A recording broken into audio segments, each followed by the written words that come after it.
नमस्कार दोस्तों, स्वागत है आपका हमारे YouTube चैनल जरधारी क्लासेस में। दोस्तों, जैसे आप सभी जानते हैं कि हिंदी व्याकरण का हमारा कोर्स आज से प्रारंभ हो चुका है और इस कोर्स के साथ साथ दोस्तों हम यहाँ पे हिंदी की टॉपिक वाइज MCQ सीरीज़ भी शुरू कर रहे हैं। जैसे ही उस कोर्स में कोई टॉपिक कंप्लीट होता है तो उसके बाद उस टॉपिक से संबंधी महत्वपूर्ण MCQ यहाँ पे कराए जाएंगे, जो कि आपके जितने भी आगामी एग्ज़ाम होने वाले हैं उनके लिए काफ़ी महत्वपूर्ण साबित होगी। किस प्रकार के प्रश्न एग्जाम में बनते हैं ये आपको इस सीरीज़ के माध्यम से पता चलेगा। तो दोस्तों, इस सीरीज़ के साथ लगातार बने रहें 30 दिन तक, क्योंकि बहुत ही महत्वपूर्ण होने वाला है ये हिंदी का कोर्स आपके लिए। और अधिक से अधिक इन वीडियोस को शेयर दोस्तों ज़रूर करें। और कोई वीडियो अगर आपको पसंद आती है तो कमेंट बॉक्स में अधिक से अधिक अपनी राय ज़रूर दिया करें, उससे एक दोस्तों मोटिवेशन मिलता है। तो शुरू करते हैं दोस्तों आज की वीडियो। हिंदी व्याकरण MCQ सीरीज़ है, टॉपिक वाइज सीरीज़। और जैसे आप सभी जानते हैं हमारा टॉपिक हिंदी भाषा का विकास ये मॉर्निंग में कंप्लीट हो चुका है, तो इसके MCQ हम यहाँ पे आज चर्चा करने वाले हैं। तो क्वेश्चन नंबर 1 है यहाँ पे, ढूंढाली बोली है। तो ढूंढाली बोली कौन सी बोली है? पश्चिमी राजस्थान की है या पूर्वी राजस्थान की है, दक्षिण राजस्थान की है या उत्तरी राजस्थान की है? तो ढूंढाली जो बोली है वो है पूर्वी राजस्थान की। राजस्थानी भाषा के अंतर्गत आती है विभिन्न बोलियाँ। जैसे पश्चिमी राजस्थान की बोली कौन सी है? वो है मारवाड़ी। तो मारवाड़ी एक बोली है जो कि पश्चिमी राजस्थान में बोली जाती है और राजस्थानी भाषा के अंतर्गत ये आती है। पूर्वी राजस्थान की बोली कौन है? वो है जयपुरी, या इसको ढूंढाली बोला जाता है, ढूंढाली। और दक्षिणी राजस्थान की हो गई मालवी, और उत्तरी राजस्थान की हो गई मेवाती। तो ये प्रमुख 4 बोलियां जो कि राजस्थान में बोली जाती है, पश्चिमी राजस्थान, पूर्वी राजस्थान में, दक्षिणी राजस्थान में और उत्तरी राजस्थान में। तो ढूंढाली बोली कहाँ बोली जाती है? पूर्वी राजस्थान में बोली जाती है। बी ऑप्शन हो जाएगा इसका सही आंसर। क्वेश्चन नंबर 2 है, निम्न में से कौन सी बोली अथवा भाषा हिंदी के अंतर्गत नहीं आती है? तो देखो यहाँ पे कन्नौजी, ये आपकी किस हिंदी के अंतर्गत आती है? पश्चिमी हिंदी के अंतर्गत आती है। पश्चिमी हिंदी की बोली है कन्नौजी। बांगरू है जो, वो भी आपकी क्या है? पश्चिमी हिंदी की एक बोली है। अवधी आपकी पूर्वी हिंदी की बोली है। तो तेलुगु यहाँ पे हो जाएगा सही आंसर। कौन सी यहाँ पे बोली अथवा भाषा हिंदी के अंतर्गत नहीं आती है? वो नहीं आती है तेलुगु। बाकी कन्नौजी, बांगरू और अवधी ये हिंदी की क्या है? बोलियां हैं। आगे बढ़ते हैं क्वेश्चन नंबर 3 की ओर। ब्रजबुली नाम से जानी जाती है पंजाबी, मराठी, गुजराती या पुरानी बांग्ला? तो ब्रजबुली नाम से जाना जाता है पुरानी बांग्ला को। डी ऑप्शन हो जाएगा इसका सही आंसर। ये सभी क्वेश्चन दोस्तों बहुत ही महत्वपूर्ण है, जो कि कई बार एग्जाम में पूछे गए हैं और बार बार एग्जाम में आगे भी पूछे जाएंगे। टॉप यहाँ पे 30 सिलेक्टिव क्वेश्चन मैं आपके लिए लाया हूँ इस टॉपिक से संबंधी। और वैसे ये MCQ आपको हमारी ई-बुक में भी मिल जाएगी, जो कि हिंदी की ई-बुक आपके लिए बनाई गई है। लिंक आपको वीडियो के डिस्क्रिप्शन में दिया जाएगा। तो क्वेश्चन नंबर 4 है, अधिकतर भारतीय भाषाओं का विकास किस लिपि से हुआ है? तो ब्राह्मी लिपि से सर्वाधिक भारतीय भाषाओं का विकास हुआ है। अधिकतर जो भारतीय भाषाएं हैं उनका विकास किस लिपि से हुआ है? तो ब्राह्मी लिपि से हुआ है। क्वेश्चन नंबर 5 है, हिंदी भाषा किस लिपि में लिखी जाती है? तो हिंदी भाषा आप सभी जानते हैं देवनागरी लिपि में लिखी जाती है। जो हमारी ये लिखने की शैली है ये कौन सी है? तो ये है देवनागरी। तो देवनागरी लिपि में लिखी जाती है हिंदी भाषा। और अन्य भाषाएं जैसे नेपाली हो गया, सिंधी, मराठी, कोंकणी, ये सभी भाषाएं देवनागरी लिपि में ही लिखी जाती हैं। क्वेश्चन नंबर 6 है, हिंदी भाषा किस भाषा परिवार की भाषा है? तो जो हिंदी भाषा है यह है भारोपीय परिवार की यह भाषा है और भारतीय ईरानी शाखा की यह भाषा है। उसके बाद आगे चलकर भारतीय आर्य भाषा इसकी एक उपशाखा के रूप में यहाँ पे सामने आती है। और उसके बाद जो आर्य लोग भारत में आते हैं उनकी जो मूल भाषा होती है संस्कृत। तो संस्कृत ही सभी भाषाओं की यहाँ पे जननी है जो भी भारत में बोली जाती हैं। और हिंदी की भी जननी कौन सी है? तो वो है संस्कृत भाषा। तो हिंदी भाषा किस भाषा परिवार की शाखा है? तो वो है भारोपीय परिवार की शाखा है। क्वेश्चन नंबर 7 है, हिंदी भाषा का जन्म हुआ है। तो हिंदी भाषा को जो जन्म हुआ है, ऑप्शन यहाँ पे आप दे सकते हैं अपभ्रंश से, लौकिक संस्कृत से, पाली प्राकृत से या वैदिक संस्कृत से। तो काफ़ी डिटेल से मैंने आपको बता रखा है हिंदी भाषा का जन्म किस प्रकार से होता है। हिंदी भाषा की जो मूल जननी है वो है संस्कृत। कौन सी है? वो है संस्कृत। संस्कृत के बाद आती है पाली, पाली का विकास होता है। पाली के बाद प्राकृत, और प्राकृत के बाद अपभ्रंश। अपभ्रंश के बाद यहाँ पे एक अवहट आती है, और अवहट के बाद आती है हिंदी। तो हिंदी और अपभ्रंश ये एक दूसरे से काफ़ी मिलती जुलती है, तो इसलिए ये कहा जाता है कि हिंदी भाषा का जन्म डायरेक्ट किससे हुआ है, वो हुआ है अपभ्रंश से, क्योंकि इसके बाद सीधे आती है हिंदी का विकास होता है। ठीक है, और हिंदी के मूल जननी कौन है, तो वो है संस्कृत, लेकिन हिंदी का विकास किससे हुआ है, तो वो हुआ है अपभ्रंश से। अच्छा, आप ये बताइए कि अपभ्रंश किसे माना जाता है, तो जो अवहट है उसे कहा जाता है अपभ्रंश का अपभ्रंश या परवर्ती अपभ्रंश। लेकिन हिंदी का जन्म किस से हुआ है, तो वो हुआ है अपभ्रंश से। ए ऑप्शन हो जाएगा इसका सही आंसर। आगे है क्वेश्चन नंबर 8। निम्न में से कौन सी भाषा देवनागरी लिपि में लिखी जाती है, तो यहाँ पे जो मराठी भाषा है ये लिखी जाती है देवनागरी लिपि में। नेक्स्ट है क्वेश्चन नंबर 9। निम्न में कौन सी बोली अथवा भाषा हिंदी के अंतर्गत नहीं आती है। ये शायद क्वेश्चन रिपीट हो गया, हाँ ठीक है, ये तेलुगु मैंने आपको ऊपर ही बता दिया था। तेलुगु भाषा जो कि हिंदी के अंतर्गत यहाँ पे नहीं आती है। डी ऑप्शन हो जाएगा क्वेश्चन नंबर 9 का सही आंसर। क्वेश्चन नंबर 10 है, हिंदी की विशिष्ट बोली ब्रजभाषा किस रूप में सबसे अधिक प्रसिद्ध है। तो ब्रजभाषा है ये है काव्य भाषा के रूप में सर्वाधिक प्रचलित है। ब्रजभाषा में बहुत सारी काव्य रचनाएं हुई हैं, ये आप सभी जानते हैं। तो ब्रजभाषा किस रूप में सबसे ज़्यादा प्रसिद्ध है, तो वो है काव्य भाषा के रूप में। अब एक प्रश्न यहाँ से बनता है कि जो ये ब्रजभाषा बोली है ये किस उपभाषा की बोली है या किस उपभाषा के अंतर्गत आती है, तो ये आती है आपकी पश्चिमी हिंदी के अंतर्गत। पश्चिमी हिंदी के अंतर्गत 5 बोलियां आती हैं। खड़ी बोली जिसे कोरवी या नागरी कहा जाता है, ब्रजभाषा, बुंदेली, कन्नौजी और बांगरू। तो ये 5 प्रमुख बोलियां हैं जो कि पश्चिमी हिंदी के अंतर्गत आती हैं। और जो ये ब्रजभाषा है ये मथुरा और आगरा इस क्षेत्र में सर्वाधिक बोली जाती है, और ब्रजभाषा ये काव्य भाषा के रूप में सर्वाधिक प्रचलित है। क्वेश्चन नंबर 11 है, भारतवर्ष में हिंदी को आप किस वर्ग में रखेंगे, राजभाषा, राष्ट्रभाषा, विभाषा या तकनीकी भाषा। तो हिंदी कैसी हमारी एक राजभाषा है, ये राष्ट्रभाषा नहीं बल्कि एक राजभाषा है, ये आपको ध्यान रखना होगा। ए ऑप्शन हो जाएगा इसका सही आंसर। क्वेश्चन नंबर 12 है, पश्चिमी हिंदी की 2 बोलियों का सही युग्म। तो अभी मैंने आपको पश्चिमी हिंदी की 5 बोलियां बताई थी, तो उनमें 2 बोलियों का सही युग्म आपको बताना है। ऑप्शन ए है यहाँ पे कन्नौजी और अवधी, ऑप्शन बी है ब्रज और बघेली, ऑप्शन सी है छत्तीसगढ़ी बांगरू, और ऑप्शन डी है खड़ी बोली और बुंदेली। तो यहाँ पे डी ऑप्शन हो जाएगा दोस्तों सही आंसर। पश्चिमी हिंदी की 5 बोलियां कौन कौन सी है, खड़ी बोली है, ब्रजभाषा, बुंदेली, कन्नौजी और बांगरू। तो इनमें से ये 2 बोलियां खड़ी बोली और बुंदेली ये दोनों आ गई हैं पश्चिमी हिंदी के अंतर्गत। तो पश्चिमी हिंदी की 2 बोलियों का ये सही युग्म है। डी ऑप्शन हो जाएगा इसका सही आंसर। क्वेश्चन नंबर 13 है, अर्धमागधी अपभ्रंश से विकसित बोली है।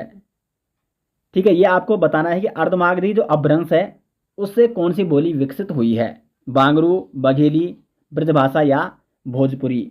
तो अर्धमागधी जो अपभ्रंश है उससे जो विकसित हुई है वो हुई है, देखो अर्धमागधी से विकसित हुई है पूर्वी हिंदी, और पूर्वी हिंदी के अंतर्गत कौन कौन सी बोलियां आती हैं, अवधी, बघेली और छत्तीसगढ़ी। तो यहाँ पे बघेली दोस्तों आपका क्या हो जाएगा सही आंसर हो गया, क्योंकि अर्धमागधी से किसका विकास हुआ है। ठीक है, देखो अपभ्रंश के भेद हैं अब अर्धमागधी, और अर्धमागधी से किसका विकास हुआ है, पूर्वी हिंदी का। और पूर्वी हिंदी के अंतर्गत 3 बोलियां आती हैं, अवधी, बघेली, छत्तीसगढ़ी। तो यहाँ पे बघेली ऑप्शन था, तो इसलिए यहाँ पे बी ऑप्शन हो जाएगा इसका सही आंसर। क्वेश्चन नंबर 14 है, देवनागरी लिपि का सही विकास क्रम क्या है। मैंने आपको देवनागरी लिपि का विकास क्रम बताया था, तो आपको यहाँ पे ये बताना है कि देवनागरी लिपि का सही विकास क्रम क्या है। तो इसका जो सही आंसर है ऑप्शन सी, सबसे पहले है ब्राह्मी लिपि। और भारत की सभी लिपियों का जो विकास हुआ है वो ब्राह्मी लिपि से ही हुआ है, ब्राह्मी लिपि से ही वो निकली हुई है। तो सबसे पहले ब्राह्मी लिपि है, ब्राह्मी लिपि के बाद आती है गुप्त लिपि, उसके बाद आती है नागरी लिपि, और उसके बाद आती है यहाँ पे देवनागरी लिपि। ठीक है, तो ये है देवनागरी लिपि का सही विकास क्रम। लिपि का विकास क्रम और भाषा का विकास क्रम ये दोनों मैंने आपको डिटेल्स में बता रखे हैं। आगे बढ़ते हैं क्वेश्चन नंबर 15 की ओर। वर्तमान हिंदी का प्रचलित रूप है। तो वर्तमान हिंदी का जो प्रचलित रूप है वो है खड़ी बोली का, क्योंकि जो हम हिंदी बोलते हैं वो हम शुद्ध रूप से हिंदी कदापि नहीं बोलते हैं। हम हिंदी में बहुत सारे तरह तरह के शब्द प्रयोग करते हैं, और ये जो सामान्यतः हम हिंदी बोलते हैं इसे कहा जाता है खड़ी बोली। और ये खड़ी बोली हिंदी की किस उपभाषा के अंतर्गत आती है? तो पश्चिमी हिंदी के अंतर्गत ही आती है, और वर्तमान हिंदी का ये प्रचलन रूप है खड़ी बोली का। सी ऑप्शन हो जाएगा क्वेश्चन नंबर 15 का सही आंसर। क्वेश्चन नंबर 16 है, हिंदी भाषा की बोलियों के वर्गीकरण के आधार पर छत्तीसगढ़ी बोली है। तो छत्तीसगढ़ी बोली ये किसके अंतर्गत आती है? तो छत्तीसगढ़ी आती है पूर्वी हिंदी के अंतर्गत। पूर्वी हिंदी के अंतर्गत 3 बोलियां आती हैं, कौन कौन सी? अवधी, बघेली, और तीसरी आपकी कौन सी हो गई? छत्तीसगढ़ी हो गई। तो 16 का यहाँ पे हो जाएगा ए ऑप्शन सही आंसर। क्वेश्चन नंबर 17 है, निम्नलिखित में से कौन सी पश्चिमी हिंदी की बोली नहीं है? बुंदेली, ब्रजभाषा, कन्नौजी या बघेली? तो यहाँ पे आपको ये बताना है कि इनमें से कौन सी पश्चिमी हिंदी की बोली नहीं है। तो 17 का जो यहाँ पे सही आंसर है वो है डी, बघेली, क्योंकि बघेली आपकी क्या है? पूर्वी हिंदी की बोली है। बाकी बुंदेली हो गया, ब्रजभाषा, कन्नौजी, ये तीनों की तीनों पश्चिमी हिंदी की बोलियां हैं। तो डी ऑप्शन यहाँ पे हो जाएगा सही आंसर। क्वेश्चन नंबर 18 है, हिंदी भाषा के विकास का सही अनुक्रम कौन सा है? ये कई बार एग्जाम में पूछा जाता है। तो हिंदी भाषा का विकास में किस प्रकार से होता है ये मैंने आपको बता रखा है। तो हिंदी भाषा के विकास का जो सही अनुक्रम है वो है ऑप्शन ए। देखो सबसे पहले तो संस्कृत है वैसे तो, लेकिन संस्कृत का यहाँ पे कहीं भी ऑप्शन नहीं है। तो संस्कृत के बाद किस भाषा का विकास हुआ? पाली का। पाली के बाद प्राकृत, प्राकृत के बाद अपभ्रंश, और अपभ्रंश के बाद हिंदी। तो इसलिए यहाँ पे माना जाता है कि हिंदी का विकास किससे हुआ? अपभ्रंश से हुआ। लेकिन हिंदी की जो मूल जनी है वो संस्कृत है। संस्कृत के बाद पाली, पाली के बाद प्राकृत, प्राकृत के बाद अपभ्रंश, और अपभ्रंश के बाद हिंदी का विकास हुआ है। तो इसलिए यहाँ पे ए ऑप्शन हो जाएगा सही आंसर। क्वेश्चन नंबर 19 है, संविधान के अनुच्छेद 351 में किस विषय का वर्णन है? तो अनुच्छेद 351 कहता है हिंदी के विकास के लिए इसमें निर्देश दिए गए हैं। 19 का जो हो जाएगा सटीक आंसर वो हो जाएगा दोस्तों डी ऑप्शन। आर्टिकल 351 में हिंदी के विकास के लिए दिए गए हैं निर्देश। क्वेश्चन नंबर 20 है, ब्रजभाषा है। तो ब्रजभाषा क्या है? पूर्वी हिंदी है, पश्चिमी हिंदी, बिहारी हिंदी या पहाड़ी हिंदी? तो ब्रजभाषा ये एक बोली है और किसके अंतर्गत आती है? पश्चिमी हिंदी उपभाषा के अंतर्गत।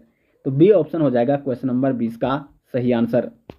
वैसे दोस्तों अगर आपने वो लेक्चर देख लिया होगा मॉर्निंग में तो ये सारे के सारे क्वेश्चन आपको आ रहे होंगे और काफ़ी अच्छे तरीके से आप इनको सॉल्व करेंगे।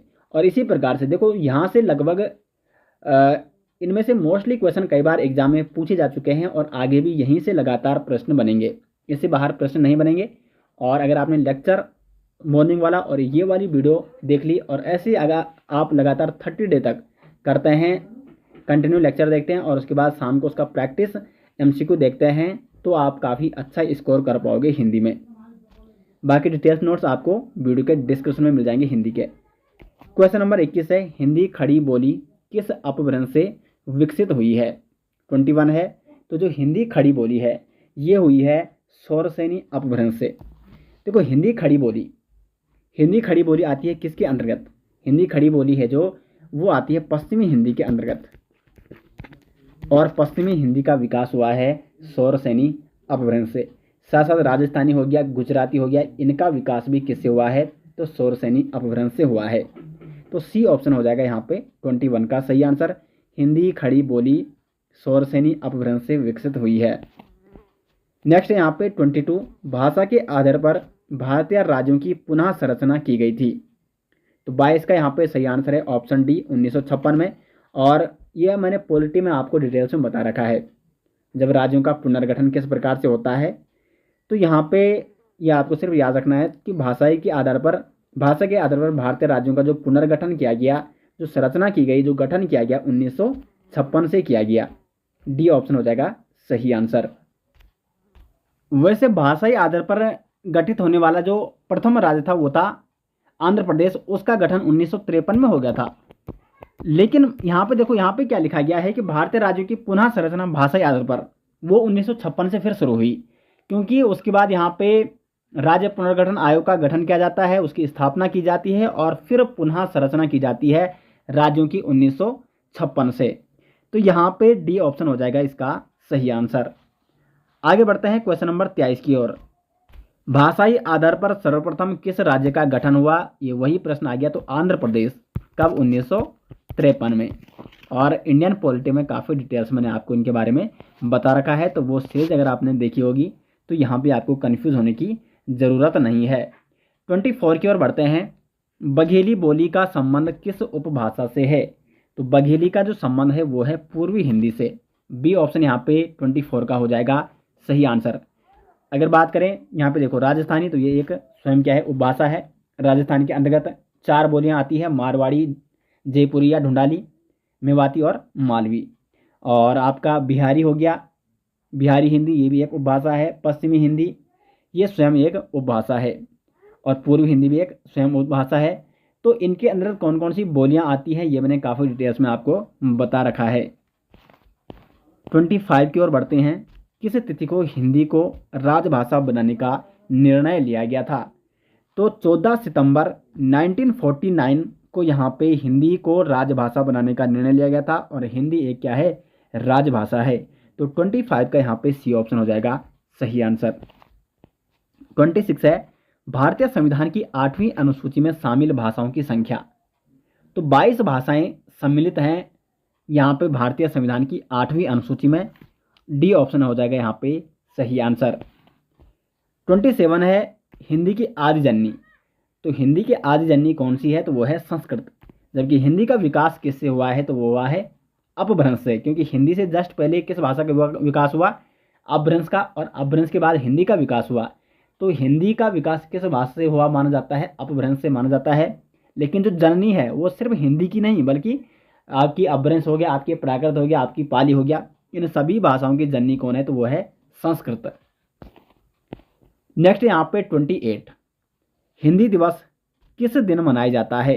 तो 14 सितंबर को मनाया जाता है हिंदी दिवस, क्योंकि 14 सितंबर 1949 को ही हिंदी को राजभाषा का दर्जा दिया गया था। 29 है। विकास की दृष्टि से प्राकृत की पूर्वकालीन अवस्था का नाम है। तो देखो प्राकृत की पूर्वकालीन अवस्था यानी प्राकृत से पहले या पूर्व कौन सी अवस्था थी भाषा की? तो वो थी पाली। तो प्राकृत की पूर्वकालीन अवस्था का नाम हो जाएगा पाली। देखो सबसे पहले संस्कृत आती है, संस्कृत का पाली और पाली के बाद प्राकृत। तो प्राकृत की जो पूर्वकालीन अवस्था है वो कौन सी है? पाली है। तो इसलिए ए ऑप्शन इसका हो जाएगा सही आंसर।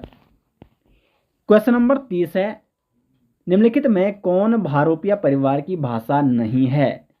तो देखो मराठी भी है और गुजराती भी है और हिंदी तो है ही। तो मलयालम हो जाएगा यहाँ पे सही आंसर, जो कि भारोपिया परिवार की भाषा नहीं है। सी ऑप्शन हो जाएगा सही आंसर। तो दोस्तों ये थे हिंदी भाषा के विकास या हिंदी भाषा का उद्भव से संबंधी टॉप मोस्ट 30 क्वेश्चन, जो कि बार बार एग्जाम में पूछे जाते हैं और आगे भी पूछे जाएंगे। बाकी इसका PDF या ये MCQ आपको वीडियो के डिस्क्रिप्शन में जो हिंदी व्याकरण की ई बुक है उसमें मिल जाएंगे, तो वहाँ से भी आप इनकी प्रैक्टिस कर सकते हैं। साथ ही साथ आप हमारे साथ टेलीग्राम ग्रुप में भी जुड़ सकते हैं, वहाँ पे भी इस प्रकार के क्वेश्चन वहाँ पे डाले जाएंगे हिंदी संबंधी आजकल। तो उम्मीद करते हैं दोस्तों आपको वीडियो पसंद आई, और वीडियो पसंद आए तो वीडियो को लाइक और शेयर जरूर करें। मिलते हैं नेक्स्ट लेक्चर के साथ, तब तक के लिए धन्यवाद।